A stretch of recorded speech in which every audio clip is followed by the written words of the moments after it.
일단 우리 첫 번째 게스트로 우리 의사님이랑 이제 인플루언서 분들이 글로벌하게 진출을 할 때 어떤 부분을 유의를 해야 되고 좀 그런 부분에 대해서 얘기를 나눴고, 그 다음에 이제 2화 때는 이제 저기 도킹블록 이인구 대표님 모셔가지고 재테크, 파이낸싱 좀 이런 부분들 같이 얘기를 좀 나눴고요. 오늘 제가 모신 게스트는요, 이번에도 고민 정말 많이 했고 법률 쪽 전문가분을 한번 모셔봤어요. 이분은 상상인 법률사무소라는 로펌에서 대표 변호사로 활동하고 계신 김혁중 변호사님 모셔봤습니다. 반갑습니다.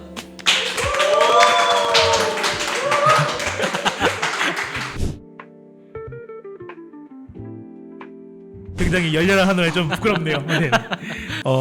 우선 자기소개부터 먼저 살짝 드리겠습니다. 네, 저는 상상인 법률사무소의 김혁중 변호사라고 합니다.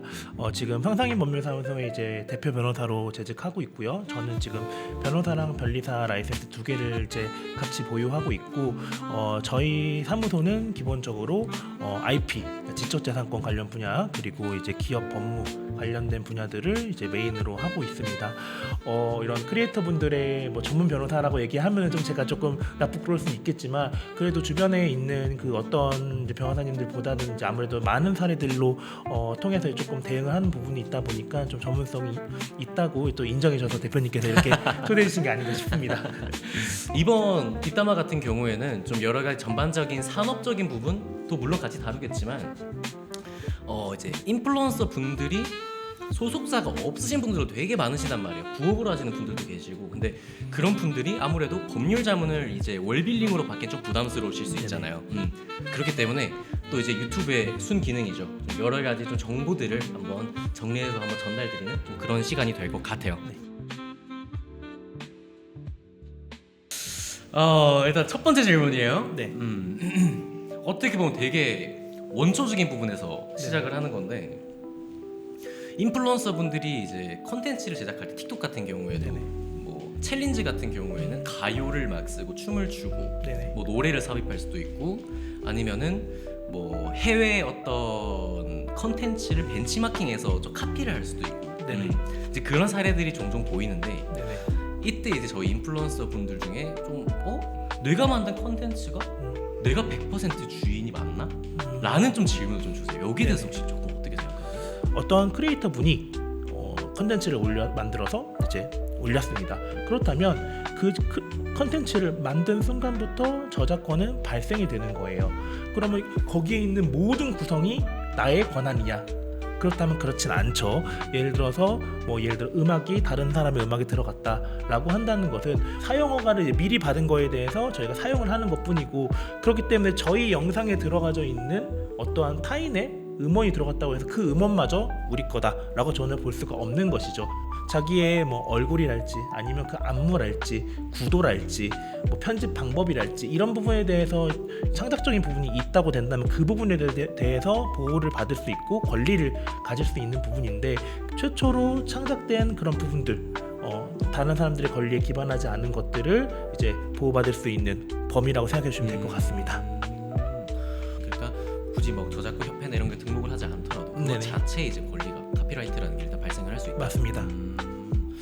그러면 얼굴은 고유하잖아요. 그렇죠. 그럼 얼굴을 어떻게 보면 도용 사례도 되게 많고, 특히 여성분들 같은 경우 피해자가 되게 많고, 그럼 이런 거는 되게 명확하게 본인의 초상권을 침해를 한 사례가 되는 거겠네요. 맞습니다. 이제 초상권이라고 너무나 많이 이제 들어보셨을 텐데, 이제 뭐 근래에는 이제 퍼블리시티권이라고 조금 더 넓게 이제 정의하는 개념도 있는데요. 무단으로 타인의 뭐 그런 성명이나 아니면은 뭐 얼굴이나 뭐 초상이나 뭐 기타 등등의 그런 개인 정보를 도용하는 행위죠. 그런 부분들은 뭐 형사처벌과 이제 민사소송상 손해배상을 이제 해줘야 되는 그러한 건이라고 보여지고, 이제 단지 조금 어려운 부분은 뭐 이런 부분들이 있습니다. 이제 온라인상에 이제 그런 명예훼손행위나 어떤 기타 범법행위를 제재하기 위해서는 그걸 한 사람이 누군지를 알아야 되는 거잖아요. 그렇죠. 개인정보가 있어요. 근데 사실은 아이디만으로는 저희가 그 사람이 누군지 알 수 없기 때문에 기본적으로 우리나라의 그런 사법 절차상으로는 법원이나 뭐 경찰 단계에서 이제 해당 플랫폼에 이제 사실 조회를 합니다. 이 사람의 개인 정보가 어떤 것이냐. 그러면 그 사람을 대상으로 뭔가 수사가 진행되던가 이제 그런 법원에서 이제 소송이 진행되던가 하는데, 만약에 이걸 플랫폼에서 우리는 제공해주지 않겠어 라고 한다면 이제 그때부터 어려워지는 거예요. 근데 이제 보시는 이제 구독자분들께서 이런 생각을 하실 겁니다. 아니 뭐 법원에서 뭐 우리가 막 영화 보면 영장 가져가면은 막 서버 다 털고 뭐 다 하는데 못할 이유가 뭐가 있냐. 보통은 못할 이유가 별로 없죠. 보통은 다 줍니다. 근데 이제 문제는 뭐냐, 우리가 많이 하고 사용하고 있는 그런 플랫폼들이 우리나라 기업이 아니고 외국 기업이고, 메타. 그리고 이제 그 특정 그 플랫폼들의 서버들이 우리나라에만 있어도 외국 기업이라고 하더라도 집행을 할 수가 있어요. 근데 그 서버가 외국에 있다. 그럼 우리나라 영장으로 집행이 안 됩니다. 우리나라 영장을 들고 가서 미국에 있는 아니면 뭐 다른 뭐 중국에 있는 그런 서버에 가가지고 집행을 할 수 있냐의 문제는 또 어려운 부분인 거거든요. 그 나라의 영장이 있어야지. 왜냐면 각 나라에는 각 나라의 사법권이 있기 때문에 어떤 뭐 다른 나라가 우리가 그 나라 사법권으로 영장을 가져왔다고 해서 당연히 그를 집행할 수 있고 그런 부분은 아니거든요. 그러다 보니까 좀 그런 부분에 있어서 좀 한계점은 좀 있기는 합니다. 하지만 뭐 다시 본론으로 들어와서 아까 말씀 주신 것처럼 남의 뭐 초상이나 성명이나 이런 것들 도용하는 행위 자체는 뭐 명백하게 범죄 행위라고 볼 수 있습니다. 네.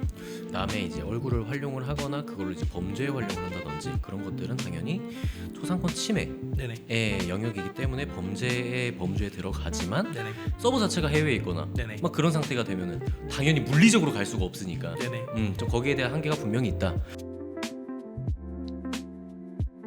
저희가 뒷담화 1화 때 네. 이제 중국에서 이제 같이 해외 비즈니스 하시는 그 이사님을 한번 모셔서 좀 해외 글로벌 시장에 대해서 좀 얘기를 좀 많이 나눠봤거든요. 근데 이게 또 법적인 부분을 또 고려를 안 할 수가 없잖아요. 네.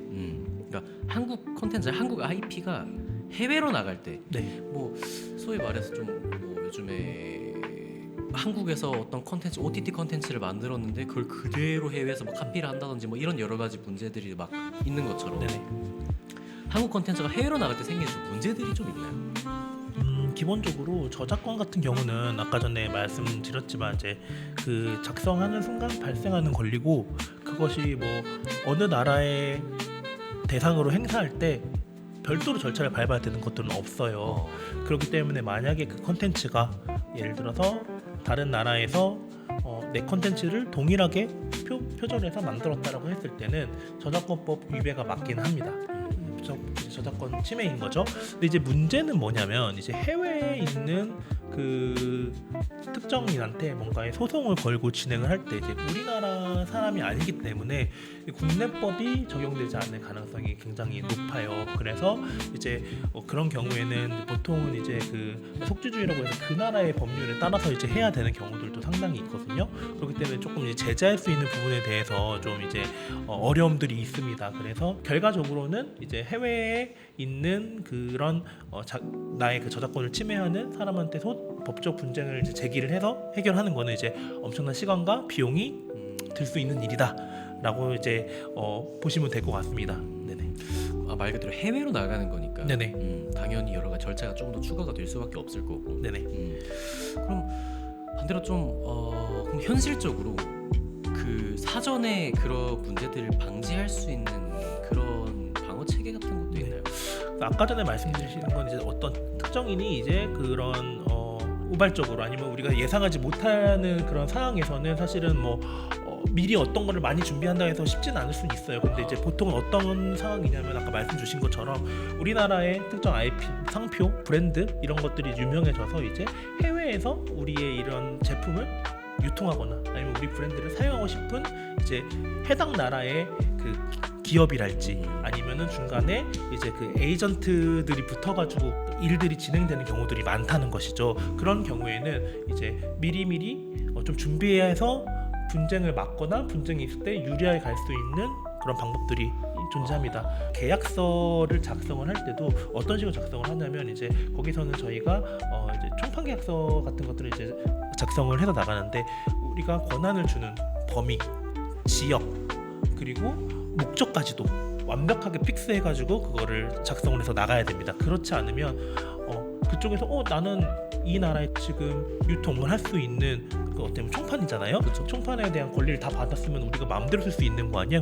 그렇지 않다라는 것을 미리미리 정해놔야 된다는 거죠. 우리가 어디까지 제공을 해줘야 되는 거죠. 제품만 제공하는 게 아니고 보통 이제 홍보와 관련된 정보도 콘텐츠도 제공을 해주는데 그 콘텐츠도 어디까지 쓸 수 있고 2차적으로 가공하면은 안 되고 뭐 언제까지 쓸 수 있고 우리가 이거를 제공해야 되는 의무도 어디까지 있고 이런 것들이 굉장히 그런 좀 정교하게 들어가져 있어야지만 나중에 분쟁이 했을 때도 우리가 대응할 수 있다. 그리고 그 계약서에는 어떤 내용들이 들어가야 되냐면은 이제 아까 말씀드렸듯이 그 나라의 법원에서 뭔가의 그 나라의 언어로 해결하는 게 굉장히 어렵습니다.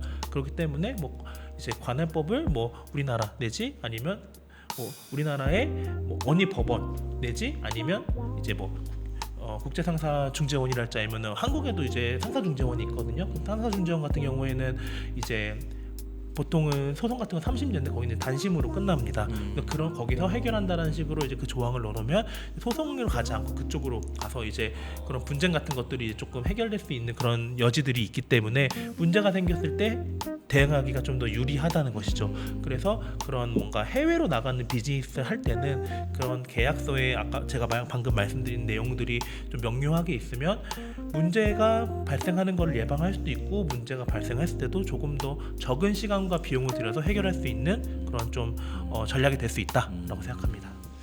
그래서 지금 어떻게 보면 좀 여러 가지 전문 용어들이 좀 많이 나왔는데 여기서 이제 구독자분들이 가져가셔야 될 거 하나는 뭐냐면은 해외 진출 자체가 되게 공임이 많이 들어가요. 맞습니다. 그래서 루이사님도 말씀하셨잖아요. 해외 진출할 때는 무조건 전문으로 할 수 있는 전문가들과 에이전시를 껴야 된다. 이 말이 혼자서 물론 할 수 있겠지만 저도 변호사님이 지금 쭉 설명해 주신 걸 100% 다 이해를 하고 실천을 할 수는 없거든요. 그러니까 저희 엔터테인먼트를 전문으로 하는 회사조차도 에이전시를 끼고 진행을 해요. 그렇기 때문에 해외 진출을 할 때에는 되게 무궁무진한 부가가치가 잠재해 있지만 그것과 비례해서 법적인 리스크라든지 여러 가지 침해에 대한 리스크도 같이 상승을 하기 때문에 그런 부분에 대해서 꼭 에이전시를 같이 끼고 비즈니스를 전개를 하는 게 가장 좋다가 좀 골자가 될 것 같아요. 요즘에 또 신종 리스크로 뭐 딥페이크, 뭐 AI가 또 발달하면서 뭐 이런저런 것들이나 뭐 디지털 명예훼손은 뭐 말할 것도 없고요. 그리고 뭐 남성분들보다는 여성분들한테 좀 더 두드러지게 나오긴 하지만 뭐 통매음, 뭐 성희롱 이런 것들이 있을 수 있고요. 실제로 그런 상황들이 생겼을 때 변호사님께서도 또 많이 다뤄보셨을 테니까 좀 거기에 대한 케이스 좀 한두 개씩만 한번 좀 설명 혹시 한번 가능하실지. 우선은 지금 사실은 아까 대표님이 말씀 주시는 뭐 딥페이크, 디지털 명예훼손, 뭐 통매음 이런 것들은 뭐 인플루언서 분들, 크리에이터 분들 뿐만 아니라 뭐 일반적인 분들도 이제 당하시는 부분들이 있고 그리고 그것이 어떠한 그런 SNS 상에서 이루어진다는 뿐이지 실질적으로 뭐 오프라인에서 발생하는 상황이랑 법리 구조는 사실 크게 다르지는 않긴 합니다. 그래서 이제 아까 말씀드렸던 것처럼 당연히 초상권이 있는 부분이기 때문에 딥페이커 같은 경우에도 당연히 그 부분에 있어서는 이제 불법한 행위인 거고요. 이제 저희 의뢰인 중에 한 분 이런 경우가 있었는데 이제 그분은 이제 인스타 쪽에 조금 유명한 인플루언서 분이셨는데 지속적으로 뭔가 그런 댓글이나 DM이나 이런 것들로 이제 뭐 성희롱적인 발언들 그리고 이제 조금 그 명예훼손 관련된 내용들이 계속 올라왔었어요. 근데 이제 아무래도 인플루언서 분들이기 때문에 레퓨테이션이 중요하니까 뭐 그거에 대해서 뭐 제재를 한다거나 이런 걸 좀 가기가 조금 어려운 부분도 있으셨고 플러스 이거를 비용을 괜히 들여가지고 진행했는데 오히려 나한테 안 좋은 부분으로 오면 어떡하나라는 그런 고민들을 되게 많이 하셨던 것 같아요. 근데 결론적으로 그래서 그냥 댓글을 지우고 DM은 안 읽고 이런 식으로 대응했는데 어떻게 되었냐? 점점 더 늘어나는 거죠. 왜냐하면 해도 된다는 생각을 가지는 거예요. 해도 대응을 하지 않는다. 대응하지 않았기 때문에 더 크게 늘어나는 것이다. 뭐 우리가 예를 들어서 어떤 뭐 연예인들한테도 댓글을 달고 악플을 달고 뭐 어떠한 그런 브랜드나 회사를 통해서도 막 계속 컴플레인을 걸고 할 때도 내가 여기까지 했는데도 아무 대응이 없으면 더 세게 할 수 있고 더 세게 할 수도 있고 이게 사람의 그런 본성이라는 게 약간 저는 그렇다고 생각을 하거든요. 그렇기 때문에 애초부터 본인들이 뭔가 정말 잘못하거나 뭔가에 이걸 대응함으로써 불거지는 사실관계가 나에게 리스크가 되지 않는다고 한다면은 전 단호하게 대응을 해야 한다고 생각을 합니다. 그리고 실제로 이런 거를 이렇게 관망하면서 놔두면 그 증가하는 속도가 어마무시하게 빨라요. 그냥 이렇게 리니어하게 증가하는 게 아니고 정말 기하급수적으로 올라가는 경우가 굉장히 많거든요. 왜냐하면 SNS잖아요. 거기에 있는 사람들의 그런 분위기, 여론이니까요. 여론 이런 부분이기 때문에 비난이 시작되면 그게 정말로 옳은 것인지 아닌지보다는 약간의 그런 편승하는 분위기가 발생을 하면 애초에 그런 만한 그 의사를 가지고 있지 않은 분들도 같이 편승하실 수 있는 또 그런 이슈들이 발생하기 때문에 그런 것들은 최대한으로 앞에 막아주시는 것이 중요하다라고 생각이 듭니다. 맞아요. 그러니까 물론 말씀하신 대로 모든 대응을 다 법적으로 할 필요는 없겠지만 이게 또 SNS라는 게 일종의 폴리티컬한 부분도 있고 그리고 여론 말 그대로 여론이라서 이 대중들이 어떻게 보면 뭐 당연한 거긴 하다만 팩트보다 임팩트에 더 집중을 하는 경향이 좀 커요. 그래서 그런 부분들을 좀 미리 사전에 싹을 제거하기 위해서는 법률 전문으로 하시는 그런 상담사 분들과 같이 얘기를 나누고 이거는 바로 법적으로 대응을 들어가야겠다라고 하면은 단호하게 드라이하게 소장 보내고 그러니까 빠르게 좀 싹을 잘라버리는 게 훨씬 더 장기적으로는 도움이 될 수 있다라고 좀 정리를 할 수 있을 것 같고요. 저희 이제 인플루언서 분들이나 아니면 우리 또 뭐 크리에이터 분들이 그럼 내가 정말 믿을 만한 회사에 또 한번 몸을 또 위탁도 한번 해보고 싶고 저 정말 좋은 파트너십을 많이 맺어보고 싶다. 뭐 병행 수입이라든지 아니면 뭐 다른 커머스가 될 수도 있고요. 아니면 뭐 제조가 될 수도 있고 뭐 여러 가지가 될 텐데 그런데 제가 저는 이제 저희 파트너분들이랑 소통을 많이 하잖아요. 그럼 제일 많이 얘기 나오는 게 뭐냐면 계약서라는 게 솔직히 요즘에 뉴스나 이런 데서 좀 엔터테인먼트의 좀 불공정 계약, 네네. 소위 말 노예 계약이라고 그렇죠. 하죠. 좀 그렇다 보니까 솔직히 그 인플루언서 분들, 크리에이터 분들이 계약서를 작성하는 거에 대한 일종의 좀 정지마찰력이 좀 강하긴 해요. 그렇죠. 아직까지는. 그래서 변호사님께서는 이제 계약서라는 게 목줄이 아니라 일종의 방어 수단이다, 보호 수단이다. 저도 거기에 대해서 1000% 공감을 하거든요. 그런데 그래도 이 머리는 그렇게 생각을 해도 가슴이 그렇게 못 움직이시는 분들이 좀 많이 계세요. 그러다 보니까 좀 계약서에 대한 좀 일종의 좀 사전적인 어떤 네네. 의미, 어떤 부가가치를 가지고 있는지 좀 그런 부분들을 좀 한번 터프하게 좀 얘기를 해봐도 좋을 것 같아요. 네.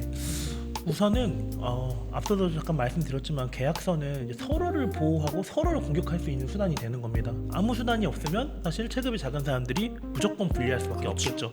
그래서 대표님 말씀 주셨던 것처럼 사실 어떤 그 매니지먼트 회사, 그 MCN 회사에서 계약서를 우리가 가지고 있는 계약서를 줄게 하면은 부담감이 뭐 어마무시할 수밖에 없을 거예요. 실질적으로 나의 생업이 될 수도 있는 그런 그 이제 계약을 하는데 그 계약서가 또 얼마나 어려운 말로 되어 있습니까? 그런 거 보면 굉장히 어렵고 그 아까 말씀 주신 정지마찰력이 높을 거라고 생각이 됩니다.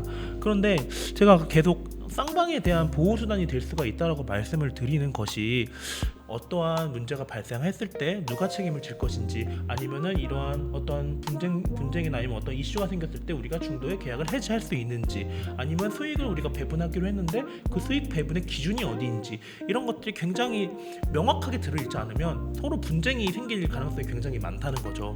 뭐 예를 들어서 이런 게 있습니다. 보통 이제 우리가 이런 계약서를 쓴다고 하면은 이제 보통 전속 계약이라고 하죠. 전속 계약을 하면은 이제 발생하는 수익의 뭐 몇 프로 정도를 나눈다 이런 식으로 되어 있단 말이에요. 근데 만약 우리가 계약서를 안 써요.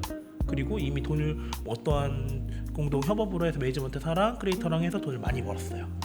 우리 나눠봅시다. 그리고 나누는데 이제 만약에 예를 들어서 저희 10억을 벌어봤다고 생각을 할게요. 그러면은 예를 들어서 우리가 뭐 5대5로 나누기로 했어요. 라고 그러면은 이제 크리에이터 분들은 내가 그러면은 5억을 가져가면 되겠네. 라고 생각을 하시는 경우가 있으신단 말이죠. 그쵸. 대부분은 생각하신다 그렇게 내가 10억이 매출 시켰으면 내가 5억을 가져가야 되는 거 아니야. 라고 하는데 사실은 거기에 그걸 진행하기 위해서 들어간 인건비, 뭐 재료비, 뭐 기타 부대 비용들, 저희 간접비라고 하는 부분들도 있죠. 홍보 비용도 들어갈 수 있을 것이고 그런 것들에 대해서는 그러면은 회사가 그렇게 그걸 다 부담하고 50%를 하는 거야? 라는 것이 만약에 초반에 협의가 되어 있으면 문제가 없어요. 근데 구두로 되어 있으면 그런 게 전혀 안 되어 있을 가능성이 높다는 것이죠. 그렇다면 회사 입장에서는 이걸 다 제하고 우리는 영업이익으로 합시다 라고 제시를 할 것이고 크리에이터분은 애초에 그런 얘기가 없었잖아요. 5대5면 매출을 나눠야지 이런 식으로 분쟁이 생기는 거죠. 그러면은 여기서 한번 제가 여쭤볼게요. 둘 중에 누가 잘못한 거예요?